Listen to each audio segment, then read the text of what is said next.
It's Maria from Still Dreaming Homestead. Glad to be back with you this evening. Well, we're going to continue reading in our book, The Long Winter by Laura Ingalls Wilder. We're on chapter 10, the three days blizzard. Just to remind you, chapter 9 told the story about how Laura and the other students and the teacher were barely able to get home when a blizzard hit suddenly while they were at school. Okay, I'm going to start. When Laura's eyes opened in the morning, she saw that every cinched nail on the roof overhead was furry white with frost. Thick frost covered every window pane to its very top. The daylight was still and dim inside the stout walls that kept out the howling blizzard. Carrie was awake too. She peeked anxiously at Laura from under the quilts on her bed by the stovepipe where she and Grace slept. She blew out of breath to see how cold it was. Even close to the stovepipe, her breath froze white in the air. But that house was so well built that not one bit of snow had been driven through the walls or the roof. Laura was stiff and sore, and so was Carrie. But morning had come and they must get up. Sliding out of bed into the cold that took their breath away, Laura snatched up her dress and shoes and hurried to the top of the stairs. "Ma, can we dress down there?" she called, thankful for the warm, long red flannels under her flannel nightgown. "Yes, Pa's at the stable," Ma answered. The cook stove was warming the kitchen, and the lamplight made it seem even warmer. Laura put on her petticoats and dress and shoes. Then she brought down her sister's clothes and warmed them and carried Grace down, wrapped in the quilts. They were all dressed and washed when Pa came in with the milk half frozen in the pail. After he got his breath and melted the frost and snow from his mustache, he said, "Well, the hard winter's begun." "Why, Charles," Ma said, "it isn't like you to worry about winter weather." "I'm not worrying," Pa replied, "but it's going to be a hard winter." "Well, if it is," Ma said, "here we are in town where we can get what we need from the store, even in a storm." There would be no more school till the blizzard was over. So after the housework was done, Laura and Carrie and Mary studied their lessons and settled down to sew while Ma read to them. Once again, she looked up and listened and said, "It sounds like a regular 3-day blizzard." "Then there won't be any more school this week," said Laura. She wondered what Mary and Minnie were doing. The front room was so warm that the frost on the windows had melted a little and turned to ice. When she breathed on it to clear a peephole, she could see against the glass the blank white swirling snow. She could not even see Fuller's hardware store across the street, where Pa had gone to sit by the stove and talk with the other men. Up the street, past Kelsey's hardware store, Ann Beersley's hotel, and Barker's grocery, Royal Wilder's feed store was dark and cold. No one would come to buy feed in that storm, so Royal did not keep the fire in the heater. But in the back room where he and Amanzo were batching was warm and cozy, and Amanzo was frying pancakes. Royal had to agree that not even Mother could beat Amanzo at making pancakes. Back in New York State when they were boys, and later on in Father's big farm in Minnesota, they had never thought of cooking. That was women's work. But since they'd come west to take up homestead claims, they had to cook or starve. And Amanzo had to do the cooking because he was handy at almost anything, and also because he was younger, and Royal, who still thought of that he was the boss. When he came west, Almanzo was 19 years old. But that was a secret, because he had taken a homestead claim, and according to law, a man must be 21 years old to do that. Almanzo did not consider that he was breaking the law. He knew he wouldn't be cheating the government.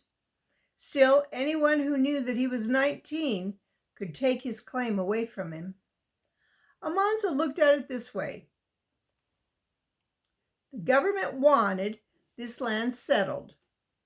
Uncle Sam would give a farm to any man who had the nerve and muscle to come out here and break the sod and stick to the job till it was done.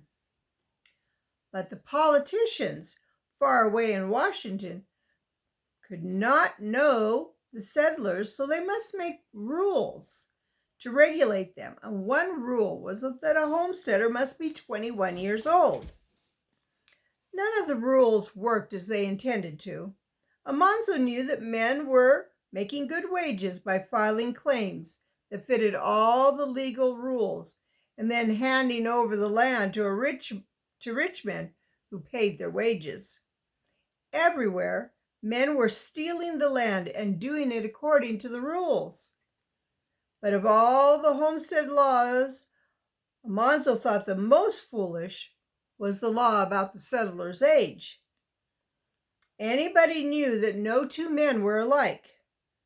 You could measure cloth by a yardstick or distance by miles, but you could not lump all men together and measure them by any rule.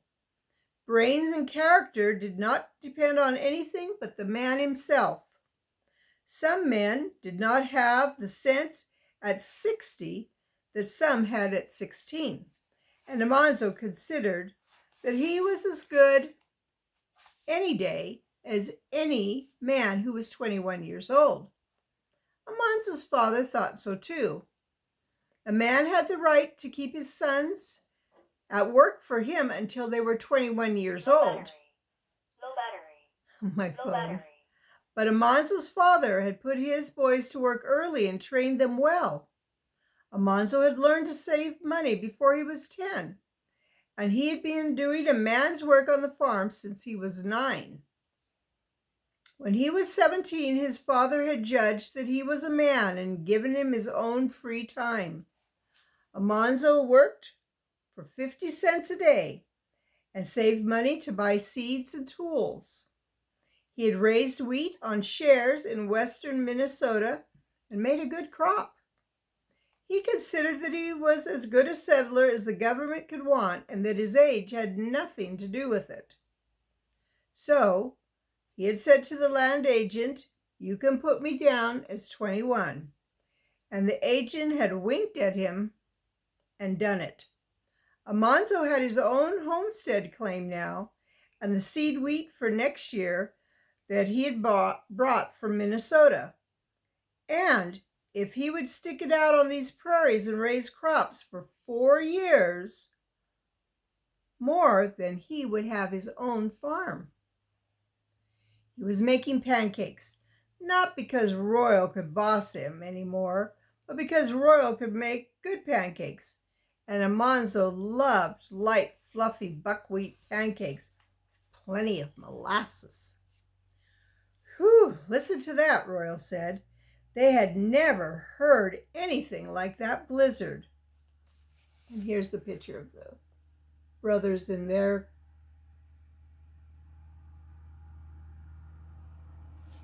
place. "That old Indian knew what he was talking about," said Almanzo. "If we're in for 7 months of this," the 3 pancakes on the griddle were holding up their bubbles and tiny holes near the crisping edges.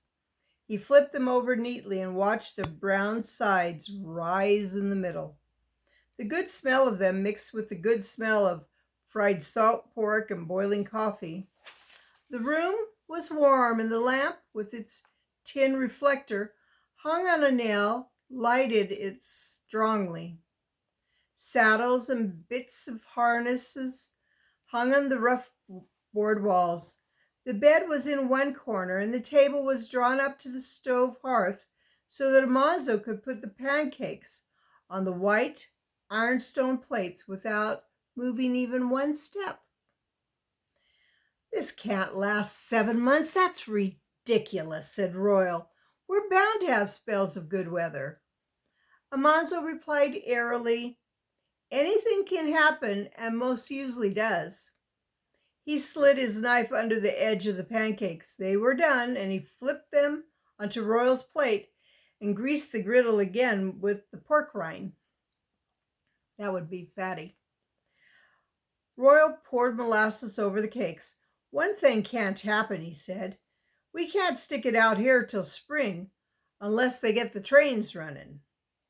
Almanzo poured 3 more rounds of batter from the batter pitcher onto the sizzling griddle. He lounged against the warmed partition by the stovepipe, waiting for the cakes to rise. "We figured on hauling in more hay," he said. "We've got plenty of dry feed for the team." "Oh, they'll get the trains through," Royal said, eating. "But if they didn't, we'd be up against it. How about coal and kerosene and flour and sugar? For that matter, how long would my stock of feed last if the whole town came piling in here to buy it?" Almanzo straightened up. "Say," he exclaimed, "nobody's going to get my seed wheat, no matter what happens." "Nothing's going to happen," Royal said. "Who ever heard of storms lasting 7 months? They'll be running the trains again." "They'd better," said Almanzo, turning the pancakes. He thought of the old Indian, and he looked at his sacks of seed wheat. They were stacked along the end of the room, and some were under the bed. The seed wheat did not belong to Royal. It belonged to him. He had raised it in Minnesota. He had plowed and harrowed the ground and sowed the grain. He had cut it and bound it and threshed it and sacked it and hauled it 100 miles in his wagon. If storms like this delayed the trains so that no more seed came from the east until after sowing time, his crop for next year, his homestead, would depend on having that wheat to sow. He would not sell it for any money. It was seed that made crops. You could not sow silver dollars. Sow means spreading the seed. I'm not going to sell so much as a peck of my seed wheat," he said. All right. Nobody's bothering your wheat," Royal answered. "How about some pancakes?" "This makes 21, Monzo said, putting them on Royal's plate. "How many did you eat while I was doing the chores?" Royal asked him. "I didn't count 'em," Almanzo grinned. "But gosh, I'm working up an appetite feeding you." "So long as we keep eating, we don't have to wash the dishes," said Royal. And that's the end of that chapter. Well, that's quite an interesting idea. As long as we keep eating, we don't have to wash the dishes. Well, it seems like they're pretty well set up. And Almanzo was a good worker. And he was wise to have brought out his own seed wheat. Well, do you think a storm could really last 7 months? I mean, a winter time? That's a really long time. We'll just have to listen to more and we'll find out. Well, if you like this story, please give me a thumbs up and share it with others on your social media. That'll help my channel grow and other people will get to hear these stories. I think they're worth it. If you haven't subscribed yet, please do. And I will be back tomorrow to read to you again. So, it's Maria from Still Dreaming Homestead. I want to pray blessings on you and yours, in your house and out of your house, in the day and the night. Whatever you do, keep dreaming. Good night. God bless you.